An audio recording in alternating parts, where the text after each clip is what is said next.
it's just me. There's normally people doing announcements, and they're not here, and I don't know if there's any announcements. So one guy's happy about that. He's like, yeah, no announcements, all right. I don't know what to think about that, but I should make one up just for fun.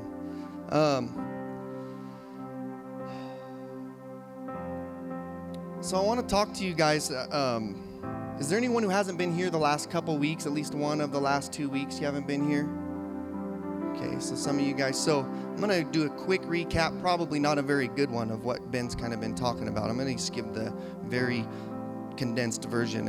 And he said that God had told him, and he kind of laid out the groundwork, and from what I know of Ben, I understand what he was saying. He's not one of those people that just runs around and says, oh, God told me this, God told me that. I've actually never heard him say God told me anything until a few weeks ago. And he said God told him, you're going to see this next school year, you're going to see 500 people fill this place in worship and be united in one voice and in one song and in one purpose. And so he's just kind of touched on that the last couple weeks. And that's the real big, broad point that he's been talking about, and then different steps along the way about what that means. And, so what I want to talk to you about real quick is love. Because if we have a bunch of new people, Ben's talked about service and making sure people feel welcomed and making sure people feel loved and that they're welcome here, and that it's not uncomfortable as much as that can be to come to a new place.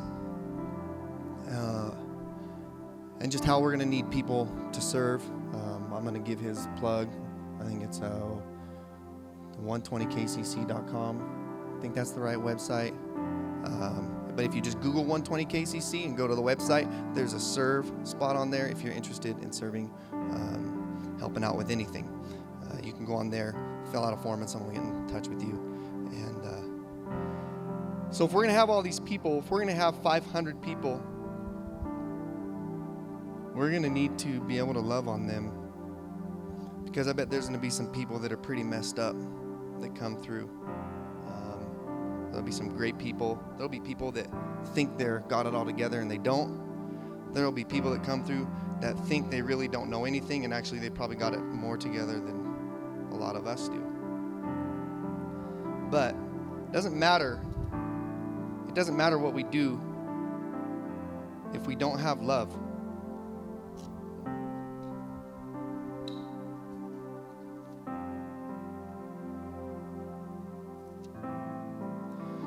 If you have your Bibles, I'm going to be in a couple different spots. I'm going to start with 1 Corinthians, the very last part of 12, and then 13. Last part of chapter 12, and then chapter 13, the whole thing, a couple other spots. So I'm going to start just by reading that. Oh, and actually, while I'm reading that, the ushers, if they are in here, sweet. We do an offering. We don't need, we're not asking you to pay for the pizza that was here. That's not what it's for. We just take what we can, and it comes right back into this ministry. It prepares food. It helps pay for the big events that we do, like out of OIT. I think wants to do one a quarter this year. So we did one last year. We're trying to get 3 this year. So the money comes right back into this. So if you have and you want to and you feel led to, go for it. If you don't want to, then don't, and don't feel bad about it. Don't feel ashamed or anything like that.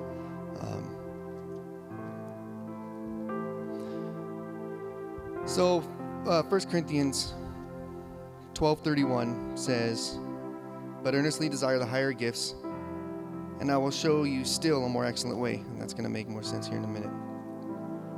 "If I speak in the tongues of men and of angels, but have not love, I am a noisy gong or a clanging cymbal. And if I have prophetic powers and understand all mysteries and all knowledge, and if I have all faith so as to remove mountains, but have not love, I am nothing. If I give away all I have, and if I deliver up my body to be burned, but have not love, I gain nothing. Love is patient and kind. Love does not envy or boast. It's not arrogant or rude.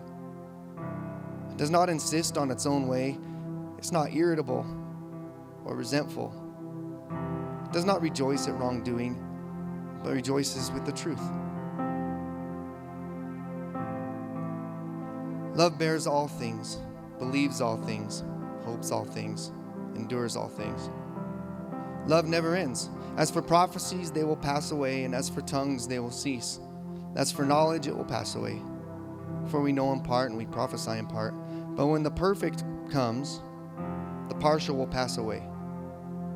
When I was a child, I spoke like a child, thought like a child, I reasoned like a child. And when I became a man, I gave up childish ways. For now we see in a mirror dimly, but then face to face. Now I know in part, and then I shall know fully, even as I have been fully known. So now faith, hope, and love abide, these three. But the greatest of these is love. Lord, thank you for your love. Thank you that you give us the capacity to love people that don't deserve it. And we only have that capacity because we didn't deserve your love. And you came and you loved us anyway. So, Lord, as we go over this topic tonight, Lord, I speak this with love in my heart, and I pray that that is the message that is received. Lord, if we do nothing but love people wonderfully, it will be an awesome testimony of you in our lives. Thank you, Lord. Amen. All right. So I'm going to kind of re-hit some of this. So at the 12:31, he says, but earnestly desire the higher gifts. He says that. He just got done all of chapter 12. He's talking about spiritual gifts, prophecy, healing, tongues, all different sorts of spiritual gifts that there are available. And he says, after he says, so the very end of this, it says, do all work miracles? Do all possess gifts of healing? Do all speak with tongues? Or do all interpret? The rhetorical answer to all those is no. And so he says, no, but earnestly desire the higher gifts. And I will show you still a more excellent way. So he gets done talking about the importance of all these things. And he says, but above all that, I'm going to show you something that's more excellent than being able to prophesy to someone, than being able to lay hands on someone and heal them. Something that's more excellent than all of these things that I often think of, man, I wish I could go up to someone. I wish I had the faith to go up to someone and just that says, I have cancer or I'm someone in a wheelchair and pray and believe that they're going to get up and walk or be completely healed. I don't, just being honest. I would have a hard time believing that God would do something like that through me. I believe in miracles, and I've seen some firsthand, but it's hard to believe that. Well, not me though, and that's a whole nother subject. But so he says, above all that stuff that we think is cool, and I think we think it's cool because we can see it. It's an instant manifestation. It's something that we can visually say, look what just happened. That's amazing. Sometimes you don't get that with love. You may not even see it. You may not ever get to see it. You may love someone, but be in the way because you treated them, years go by, and that has an impact on their life, and you may not ever know. So love it's the more excellent way.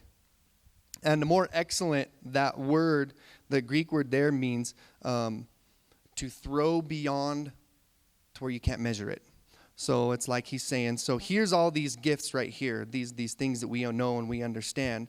And what I want you to do with love is more excellent. And it's like if you throw something so far that you can't see it, you can't measure it. That's how much better love is than these things. So he really, really nails the importance of you have to love. Because apart from all this stuff, it doesn't matter. And then he goes through, if I speak in tongues of men, angels don't have love. Well, it doesn't mean anything. He goes through all these things. And if you don't love people, it doesn't matter. All the other gifts, they don't matter a bit. So when he says I got to grab something actually real quick. I meant to pull it out. So there's going to be a blank stage here for about 10 seconds. Hopefully that's all.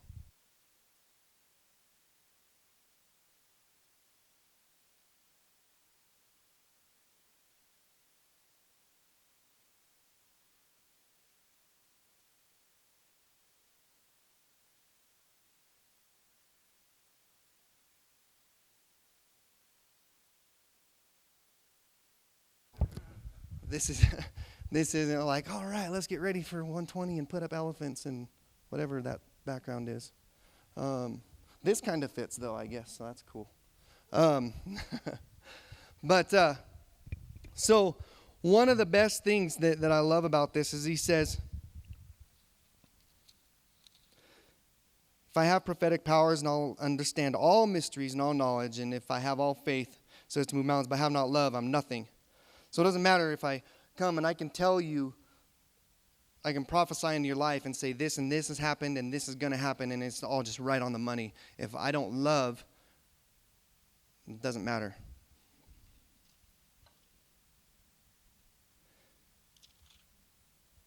If I speak in the tongues of men and of angels and have not love, I'm a noisy gong or a clanging cymbal. I think you know where this is going. So like I'm taking the microphone away to make all things equal here for a second. So if I'm talking like this, and then if I'm speaking, doesn't matter what I'm speaking, if I don't have love, I can say the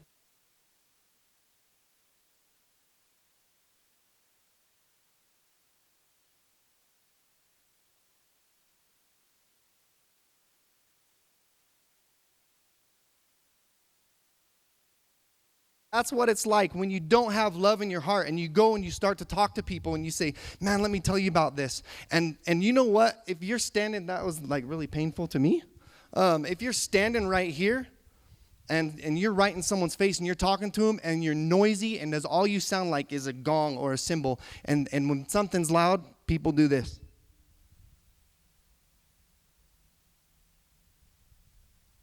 And I think the church is really good at saying the right things without any love. The church is really good at setting truth. Here's the truth, but I'm saying it because it's right, and it's not loving oftentimes. And that's sad. It's sad that that's the reputation of the church. I don't see that here a lot, and maybe it's just because that's what gets pressed, right? You know, bad things sell great media, and all the good stuff just kind of gets brushed under the rug. I don't know. But if we don't have love when we speak, it doesn't matter. If all I do is sound like this to people's ears, and they forget about it quickly. At least they want to forget about it. Sometimes there's a ringing. You talk to someone and you don't have love in your heart, and it leaves a ringing in their ear, and it's just annoying, and it's an annoyance that they just want to get rid of. And I don't know if any of you have ever. I once had a ringing in my ear for like 3 or 4 days, and I think I was in high school. Probably doing something I shouldn't have been doing, and ended up with a ringing in my ears. But it's annoying, and you want nothing more than it to stop. You're laying, you're trying to sleep, and all you hear is this in your ear, and you're trying to, it's awful. And so if that's what you leave people with, then that's what they relate Christianity to, and it's horrible. Not loving is childish. He says if we don't have a capacity to love, we're like children, because he's talking about love, and then he says, love never ends. As for prophecies, they'll pass away. As for tongues, they will cease. And as for knowledge, it will pass away. For we know in part and we prophesy in part. But when the perfect comes, or when the perfect one comes, the partial will pass away. When I was a child, I spoke like a child. I thought like a child. I reasoned like a child. When I became a man, I gave up childish ways. So he's talking about love. And then he says, when I was a child, I acted like one. But then when I became a man, I gave all that up. So he's saying if you don't have love, you're showing your level of maturity there. I don't know how many of you have kids. I love my kids. They're crazy, all 3 of them. Some of you probably know that they are because you've seen them running around. But they're wonderful, man. I love them. They're funny. Brian was over at my house. We went on a mountain bike ride, and we came back, and my wife had made us some dinner, and we're sitting at the table, and Graceland, my youngest, she's probably the most aggressive of them all, and when it comes time, she'll be able to whoop her sister or her brother. She probably already can, but she's only 5. She's almost 6, and she keeps reminding me that when she's 6, she gets to start jiu-jitsu classes, and like she is dead set on that. So So she is that, if that says anything to you about her personality. Well, we're sitting at the table eating, and she comes around the corner in this dress, and she put her makeup on, and she's just kind of looking at Brian and smiling. And I was like, what in the world? You're 5 years old. Stop it. So see, so she's, as a child, I don't think our kids, I honestly don't know why that made me think of that. Probably because I looked at Brian when I said that, and it all came back to me.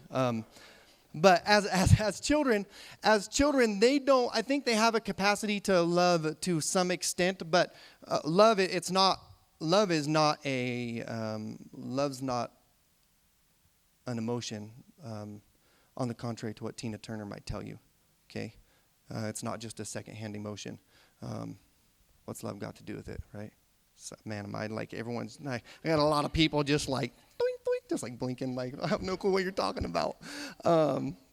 So love is more than just the way you feel at a certain moment. And I think kids, children, my son and my daughters, they have a capacity to love up to a certain extent. I think children are fickle in that, you're their best friend one moment, and then you tell them no, and all of a sudden they want the other parent.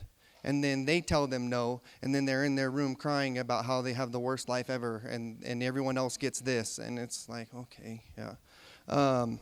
So that's a childish way to act. So he says, when I was a child, that's how I act. I talked, I thought, I reasoned like a child. But don't do that when you have love. Now, a couple things that I want to clarify that I think are misconceptions about love is that love does not equal passivity. Love does not equal I'm going to sit back and let people walk all over me. The love of God is furious and violent, so much that he was willing to nail his own son to a cross out of love. I wouldn't do that. I'm going to tell you right now. I don't care what it said. If someone said, if you give up your son's life, this is going to happen, I'd be like, no. They said, your son has he's the one kid that can cure this disease that's coming, and these other people have it, but he's got the antibodies, but in order to get it out of him, we're going to have to take his life. It's not while I'm breathing, you're not. But the love of God, see, my love is protection. That's what I think. But the love of God said, for all these people, I'm willing to sacrifice my son who's done nothing. He has deserved none of this. But because I love, I'm going to have him go through this. Man, I seriously don't know how Ben goes from singing to speaking without taking any water. So love rejoices, right? It does not delight in evil, but it rejoices in the truth. Proverbs 3:12, Hebrews 12:6, Revelation 3:19. All those three scriptures, they all basically say God disciplines those who he loves. Now, God's discipline, I think sometimes we think of God as like he's sitting up on his throne and he's looking down, and we're about to do something stupid like go play in the road. And I think it's like if in an earthly way, it would be like if my son were to go play in the road and I just said, oh, my dear son whom I love, please don't play in the road. Don't you know there are cars in the road and you're going to get squished? That's not the way God parents. That's not the way I would parent. But what I would do is I say, get out of the road. And then they, usually they look at you like, what'd you say? And then they keep going further. And so you have to run, grab them, drag them by the arm. I said, stay out of the road. And then you let them go. And then they go back into the road. Get out of the road! And then they look at you like, oh, I can't hear you. And they keep playing, and then you go and you take them and you drag them and back out. That's the way God loves. That's the way God disciplines those he loves, is that sometimes it feels like God's punishing us, but if we're honest with ourselves, it's like, wow, well, if I wouldn't have put myself in this situation, or if I wouldn't have done this thing, or if I wouldn't have done that thing, which I know I shouldn't be doing anyway, then that's the way God disciplines. Not 100% of the time. Sometimes to discipline, especially my daughters, you just have to say the right thing. I'm I'm sorry, Daddy. And I don't know if it's just manipulation, but it works if it is. I mean, just telling the truth, I'm going to be the worst dad when they get older. They're going to get away with so much. So that's why I have a wife that will not let them get away with stuff. And I saw my sister get away with stuff also. So I remember one time I was at home from college, and my sister called us pretty late, and I picked up the phone, and I said, hey, Dad, Callie wants to talk to you. My mom looks at me. Or I said, no. I said, Dad, the phone's for you. My mom looked at me and said, who is it? It was like 10:30 at night. I was like, who's calling you at 10:30? I said, oh, it's Callie. And my mom stood up. She goes, I'll talk to her. And I was like, I don't know what's going on. I don't want to know what's going on. And so I hear her talking. I said, no, you need to come home now. And turned out she'd been grounded. I'd just gotten home, so I didn't know. And my mom, I said, what was that about? She said, oh, your sister wanted to stay out later, but she's grounded. And your dad would have let her stay out, which is why she asked for your dad. And I look over, my dad's just kind of smiling with his head down a little bit. I'm like, oh, man, I'm going to be that way. So just a heads up, babe. That's what you're going to have to probably do some of the time for me. The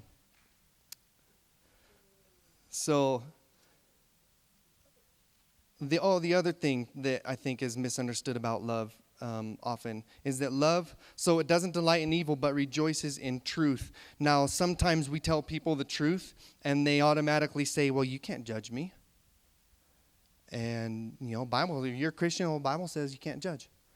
And so, real quick clarification on that.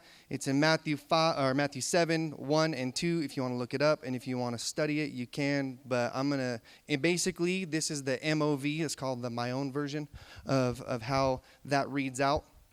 Is Jesus says, listen, don't judge people. I really wish that you don't. But if you do judge people, remember this.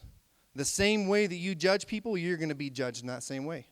So if you judge out of bitterness, people are going to look at you and judge you out of bitterness. If you judge out of anger, people are going to look at you and they're going to judge you out of anger. But if you have love in your heart and you tell someone the truth and they feel like they're being judged because you are, as a judge, you're making a decision. You're saying, look, this is right and this is wrong. And it is what it is. If you say it in love, it may not be received from them that way. So that's your own heart check. Just because you sometimes say things in love doesn't mean it's automatically received.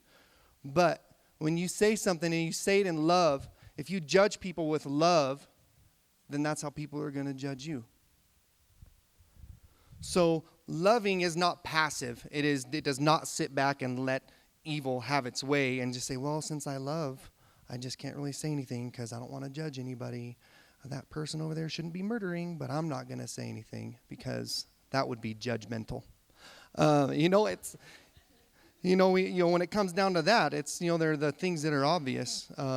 But it just seems that that's so quick to get thrown back in your face. Oh, well, you can't judge. It's like, well, you got to hear what I'm saying. And sometimes, honestly, it's best to just keep your mouth shut. And Proverbs has a lot to say about opening your mouth before fools, and pearls before swine is in Matthew somewhere. So sometimes you just don't say anything because it's pointless.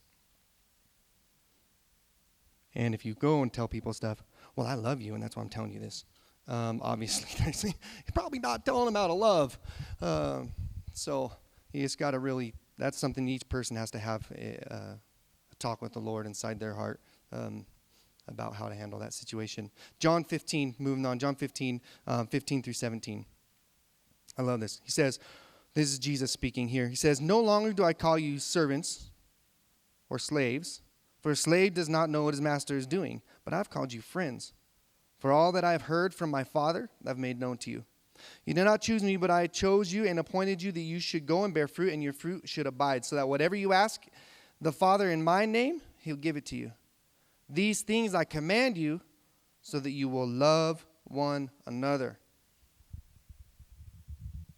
Slaves don't know, they don't understand love. I don't know any slaves. Probably most of you don't. At least not someone that you would be able to point your finger at and say that's a slave. Unfortunately, slavery, as we often think of, is not super prevalent, but there's a lot of other slavery that happens today, which is sad. So any situation, whatever situation you're looking at. Slaves don't know love. They don't understand love. They understand rules, and then they understand do this, and they understand you are here for me to use and abuse how I see fit, and at any point I decide you're worthless to me, that will be the end of your life. So that's what slaves understand. But Jesus here, he says, you're not slaves anymore. No more. You're not slaves. We were slaves. We were slaves to the world. We were slaves to sin before we came to Christ. We were bound by laws and doing. And slaves, since they don't understand love, the first time they receive love, it's awkward, it's weird, they don't understand. There must be some sort of manipulation. There must be some other intent that you have. If you're treating me this way, it's because you want something. That's often a way, as a friend of mine that had an experience like that up in Portland just about a month ago, and I saw he had put on Facebook, he said it was how it made him sad that he tried to help this older guy he was carrying some sacks of groceries, crossing the street. He said he'd guess he's probably in his mid-80s. Old guy, didn't look very well to do, kind of shuffling along, and a bag slipped out of his hand, and he went over to pick it up, and the guy yelled at him, get away from me. He backed up and said, I was just going to pick that up for you. He said, well, you're going to take it. I said, I'm not going to take your stuff, man. I'm just trying to help you. Well, what do you want from me? I don't want anything. You dropped it. I was going to pick it up and hand it to you. See, this guy, he's probably experienced so much rejection. He's never experienced what real love is. And so when someone presented him with real love, it was weird. I was like, why would you do that? That's the question. Why would you do that? And in order for us to be able to love people, one, we have to know that we have to be willing to receive love first. And when God loves you in such a way, I still get these moments. I get like these love bursts from God, and they rock me to my core, and I'm a kind of an emotional guy, probably as emotional as guys can get. I don't cry about like everything, but when God's doing something in my life, I cry, and sometimes I cry at chick flicks. It's okay. It's okay to cry. Yeah. All right. One other guy. All right. That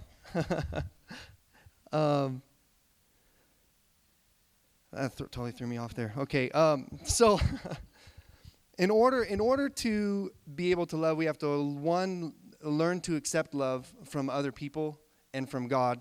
And that's what I was talking about. When God loves, when I get a revelation of his love for me, sometimes I'm just like, oh Lord, you are so wrong. You are so wrong, because that's not who I am. I am this and I am this. And God's saying, no, you're not. And so we need to learn to accept love. And part of that comes from and another thing is necessary is that we need to learn to love ourselves. Not the love of yourself, not like the, man, I look so good. Man, I'm so good at this. Man, I just love me. Look at all my selfies. I'm going to go buy a selfie stick so I could take bigger pictures of me. Sorry if you have a selfie stick and that hurt your feelings. Just throw it away and you'll be fine. So actually I found out my sister bought a selfie stick, and I was giving her a hard time about that. Because I said, I thought it was a joke, but I read an article that said it was in like the top 10 narcissistic inventions, and the selfie stick was like number 3 or something like that. And so I was razzing her about it, and she said, it's not a selfie stick, it's an ussy stick. It's for taking pictures of groups of people, so you can have all of us in them. I said, okay, I guess if that's what you want to think. But so if we need to learn to love ourselves and love ourselves the way that God loves us, because if we don't love ourselves, then we can't love others. If we have no capacity to hold love, then we have no capacity to give love. And if you don't love yourself more than others love you, like I was talking about getting those revelations from God. If you don't love yourself more than others love you, then you will always reject the love that comes to you. So sometimes people might reject you. They're not really rejecting you, but they think you're wrong, or their biggest fear is that if I love myself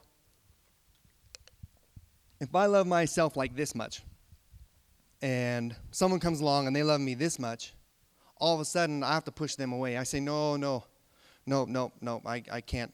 And often it's with bitterness and anger and all sorts of other reasons that people push other people away. Because I feel like, well, they think I'm right here. This is where they're holding me to. If they really know me, if they really know that I'm down here because this is where I see myself, then they're going to see me down here too. So what I'm going to do is I'm just going to push them away so they don't ever know me. Well, the me that I think they're getting to know is a false me and my own understanding, and I have not allowed the love of God or the love of other people to really show me my value and who I am.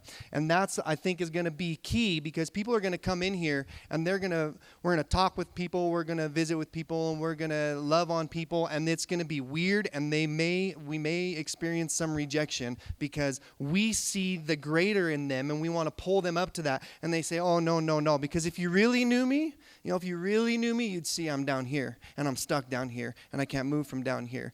And that's when we have the opportunity to present the power of God and the love of God to break through those walls. They're not things that I can't reason someone out of not liking themselves. You can't do it. You can't reason someone out of feeling depressed or feeling bitter or feeling anger or feeling rejected. You can't do that. The only thing that ever breaks through that is love, and it's a love from other people, and it's a love from God. That's the only thing that will break through that. We are appointed to bear fruit. 15, 16, there it is. I chose you and appointed you that you should go and bear fruit, and your fruit should abide, so that whatever you ask the Father in my name, he may give it to you. These things I command you, so that you will love one another. Now, he's talking again about love, and he said, I appointed you to bear this fruit of love. And the awesome thing about trees, I don't know if you've ever seen, but trees, they don't really work that hard. They just kind of... And it doesn't look like they do anything, really. And then unless you measure them after a couple of years, like, it's a little bigger. They don't work. They don't strive. They don't feel like, oh, man, I got to make some fruit this year or everyone's going to be disappointed. They don't worry about that. It's just what they do. They bear fruit, and sometimes they don't, because a couple years ago we had that really late frost, and we have several fruit trees in our yard, and we had no fruit that year, and I was very sad, because all the frost killed all the blossoms when they were all on. You know what? The tree didn't get real upset that it didn't have any fruit. It's like, I'm just a tree, and this is what I do, and it's not my fault. So I love that God so much uses nature to show us how we need to be, because nature doesn't strive. Nature doesn't worry about, I've never seen birds go, oh, well, it's probably getting about time I should go, leave from this nest and go over to my home nest and, go hang out with my kids. And oh, now I needed to, they don't worry about things. They have no concept of time. The only time that they really have a concept of is that I'm hungry. It's like dogs, they're like, if they're hungry, they let you know it. They don't worry about what time of day it is. If they have to go to the bathroom, they let you know it. It doesn't matter what time of day it is. And they just are being, and I think that's why God so much uses nature to show us how we need to be. And in this, he's using a tree to say, look, I made you to bear fruit. So what he's saying is that when you are who I've created you to be, this is naturally, it's just what's going to happen. When you allow yourself to be the you that I created you to be, and not try to strive to be somebody else or try to be this or try to be that, then this is naturally going to happen. You won't even try to do this. You won't even try to bear this fruit that I've put inside of you to come out, and it's just going to happen. The biggest mistake we get ourselves into is when we try to make ourselves something that we're not. And I love this illustration that, let's say you never see a bird. There's like this bluebird, and it hears that redbirds are really cool right now. So the bluebird goes down and buys paint and paints itself red. So now it's got red feathers, and it's a redbird now. So he's cool. He's one of the redbirds. And then God says, so now I want to show you an example of my love. If you look at this bluebird over here, well, where's my bluebird? Well, he's a redbird now.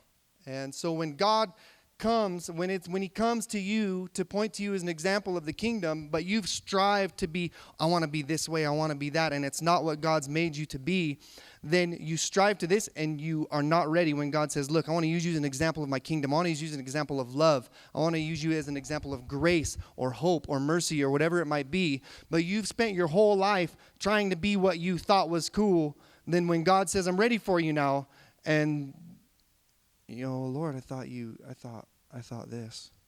And he said, I never told you that. Thank you, Lord, for grace, because I've been there when I thought I was doing what I was supposed to, and I wasn't. So that's not the end of the story. If you are that way, there's always grace, which I am so grateful for.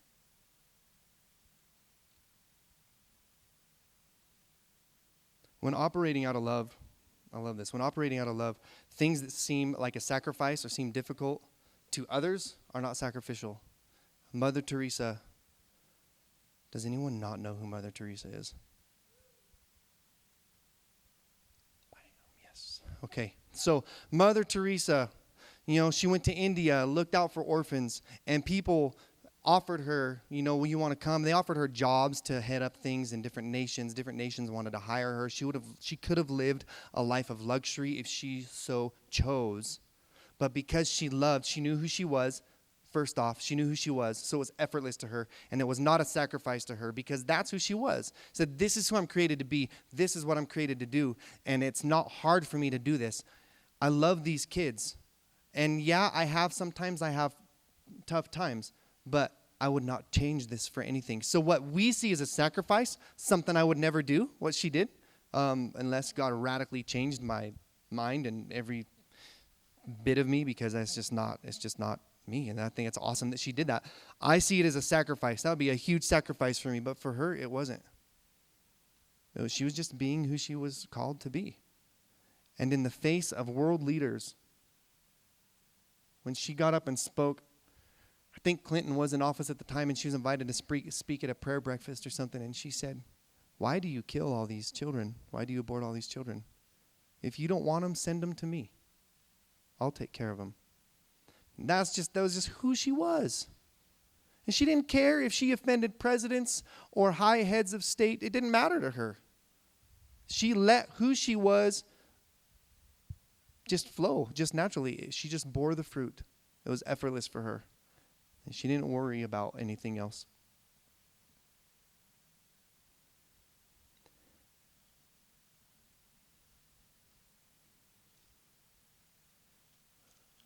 Get to. So 1 Corinthians 14. It's the last little sections part here.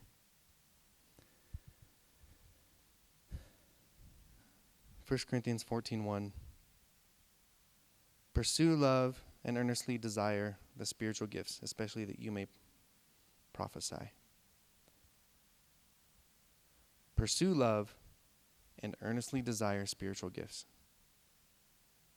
Now, to that word pursue means in the Greek, I think if Chad was here, he could correct me if I'm wrong because he knows tons of Greek stuff. If that's interest to you, you should talk to him. But that word pursue is dioko, and it means to run swiftly in order to catch. So he says pursue love. Run after love as fast as you can until you catch it. Now, zeal just means a desire or a great enthusiasm. Now, it's easier to desire than to pursue. It's easier to have zeal for something or an excitement about something than it is to actually run after something. I think that one of the greatest examples is sports fans. I used to watch a lot of sports, and then I lost track of everything when I was in college. And when I started watching again, none of the teams were the same. And I was like, it's been 5 years and everyone's different. So I never really picked it back up. Yeah, I just admitted I went to 5 years of college for a 4-year degree. So after that, I didn't really follow along anymore. But you see sports fans, Ben is an admitted sports fan, big time. If you've never heard him talk about sports, you've probably only been here one time or maybe never. So it is easier to sit on the couch and get excited about something than it is to actually go out and do it. And it is easier to desire the spiritual gifts. It's easier to sit back and want those things, but pursue love. What that shows to me is that love is something that we have to actively go for, and it's something that we can attain, and it's something that we can reach, but it's not something that we get by just sitting and doing nothing. Love is through our actions and through our words, and it's great when you get it and you can have an effect on other people's lives simply because you've loved them.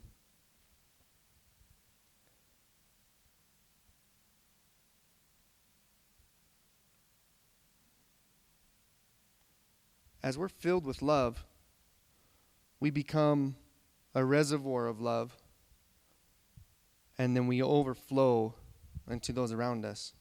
So if we are allowing ourselves to constantly be filled by God, just Lord, just continue to fill me with your love, and just from my head to my toes, and just let it just ooze out of me everywhere I go.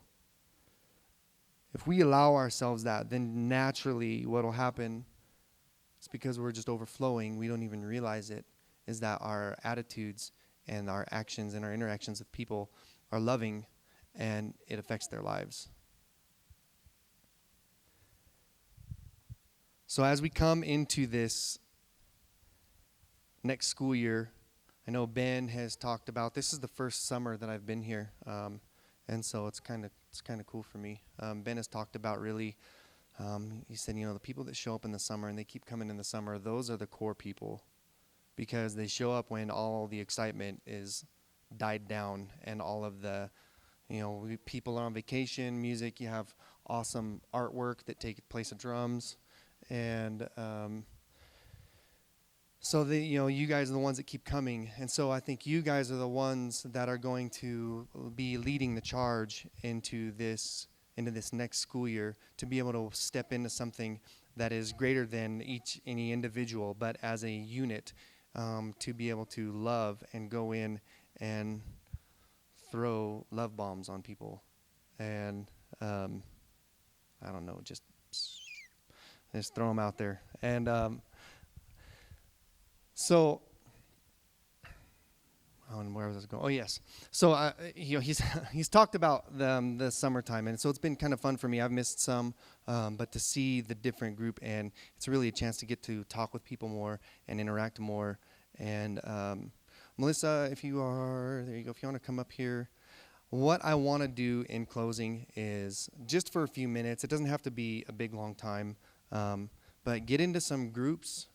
I think Ben did this a couple weeks ago, actually, but we're going to pray. Let's just ask God. Let's not worry about any of our own personal stuff right now. Let's just set that aside and ask God to, one, fill us with love, even if it's uncomfortable. If you don't want that, then don't ask for it. And I mean that not like as a trying to sound all high and mighty, but really, if that's not your heart, then you start with, Lord, make my heart in touch with yours so that I can honestly ask in your name for these things to happen. But if your heart, if you want to see the power of God come, and if you want to see love move in your life, and if you want to see love move through this place, that'll change a community. Love will change a community. And if you want to see that happen, then that's what I want to pray for right now. I just want to pray that, Lord, increase love in me and increase love in this group so that we together can go out and love our community. So if you guys want to break up into groups, I'm going to just start praying right now, and then you guys can pray. So go ahead and feel free to move around while I'm praying this. Lord, thank you so much for the love that you've given us, the love that you've shown us through your example, through giving your son on the cross. Thank you so much that you have come and you've not only showed us what love is, but you've said, I'm willing to give it to you so that you can show other people what love is. Lord, I pray that you will help us to always operate out of love. Lord, I ask for an increase of love in my life. Lord, I honestly, I feel like I'm a pretty loving person, but then I see other people do certain things and I think, wow, I'm really not that loving because I don't know that I would have done that. So Lord, increase love in my life. Increase the love that you've put inside me and increase the capacity that I have to contain love and to give to others. So you guys can go ahead and start praying in your groups. And Lord, I just ask that as we're all praying together in unison, Lord, that we're praying, God, that you will help us to see your heart for this place, your heart for this group, your heart for this city, and your heart for your people. And Lord, I pray that I invite you, Lord, for me, I invite you to blow my mind, Lord. Knock every notion of who I think you are out of the water. Show me your greatness and your glory in ways that I cannot even imagine or fathom, and that I can love you more and be loved by you. Because if I allow that to happen, Lord, if I allow myself to love you more, and if I allow you to love me more than everything else, it'll just be natural. It'll just be bearing fruit. That's all it'll be, Lord. And I won't have to strive. It won't be any work, but it'll just be natural, Lord.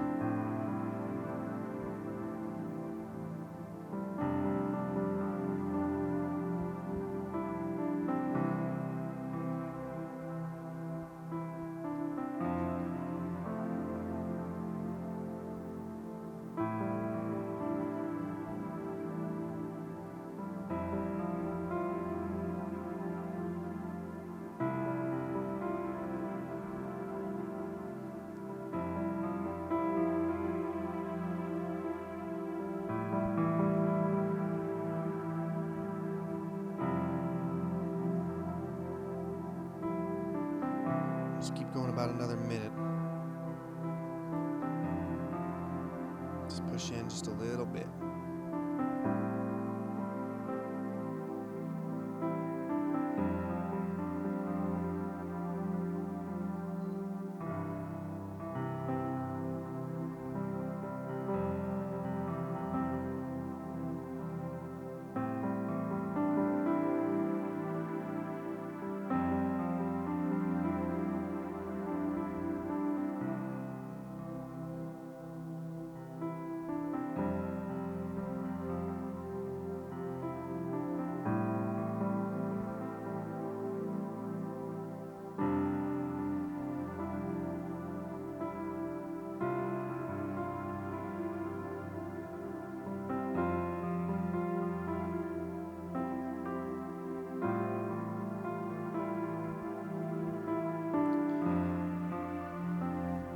Keep praying. If you're still praying, keep going for it.